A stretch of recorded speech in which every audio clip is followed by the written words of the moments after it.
السلام علیکم ورحمۃ اللہ وبرکاتہ۔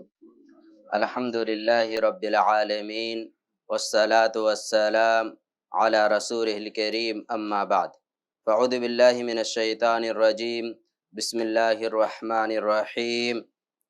ادعونی استجب لکم ان الذین یستکبرون عن عبادتی سیدخلون جہنم داخرین۔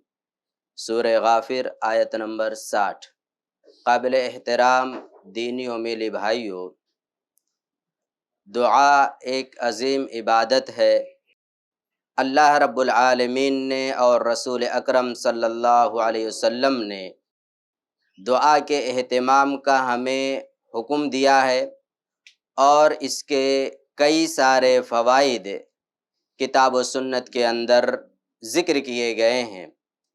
ہر مسلمان کو اپنی زندگی میں دعاؤں کا اہتمام کرتے رہنا چاہیے۔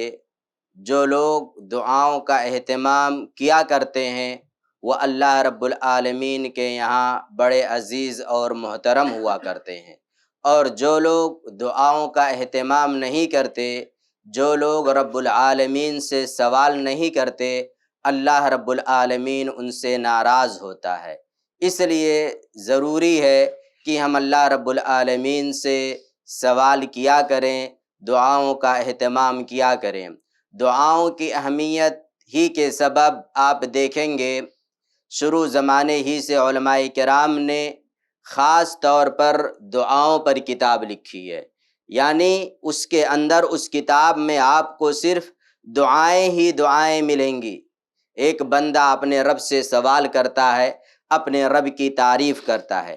اسی طریقے سے حدیث کی کتابیں دیکھیں گے تو محدثین نے اپنی اپنی حدیث کی کتابوں کے اندر کئی سارے محدثین نے باقاعدہ طور پر رسول اکرم صلی اللہ علیہ وسلم کی دعاؤں کا ذکر کیا ہے۔ کیوں؟ ایسے ہی نہیں، ان دعاؤں کی اپنی اہمیت ہے۔ ذکر اس وجہ سے کیا تاکہ ہم ان دعاؤں کو پڑھیں، ان دعاؤں کو یاد کریں اور اپنی عملی زندگی میں نافذ کریں۔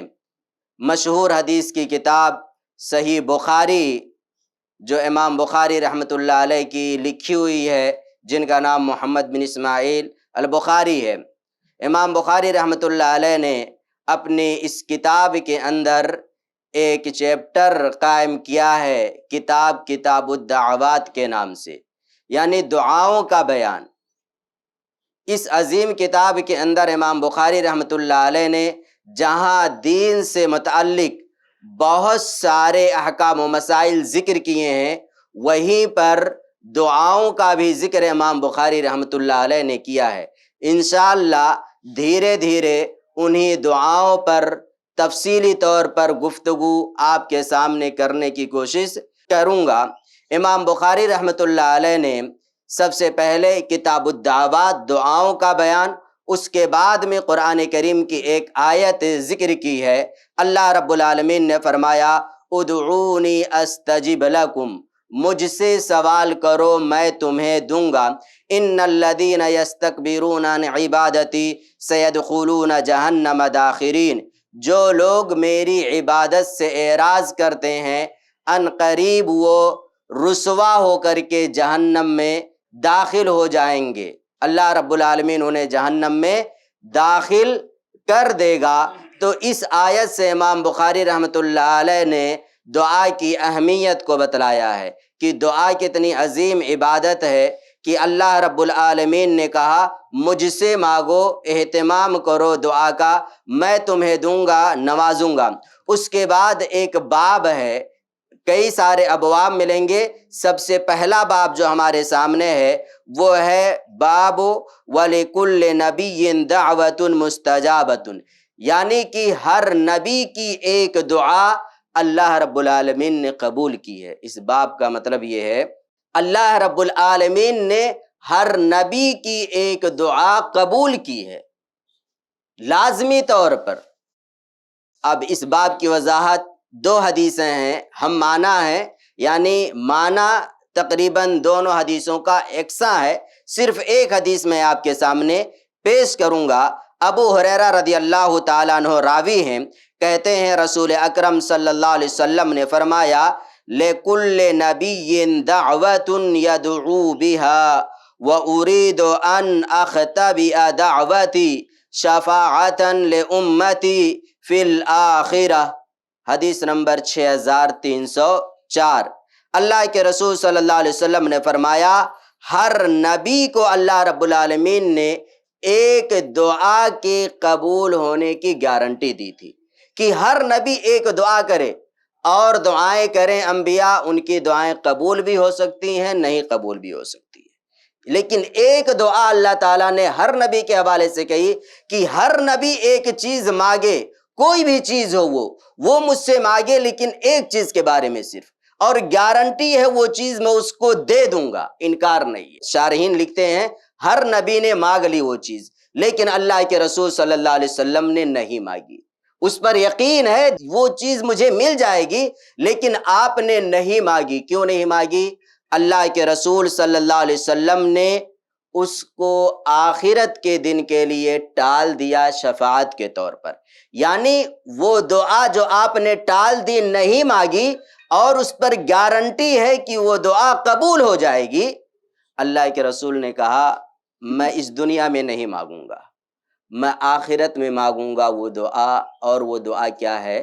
شفاعت ہے اپنی امتیوں کے لیے، یعنی شفاعت اللہ کے رسول صلی اللہ علیہ وسلم اپنی امتیوں کے حق میں کل قیامت کے دن کریں گے۔ اللہ کے رسول نے اس دنیا میں وہ چیز نہیں مانگی، ہر نبی نے مانگ لیا، لیکن آپ نے نہیں مانگی۔ قیامت کے دن آپ وہ دعا کریں گے، اور وہ کیا ہے؟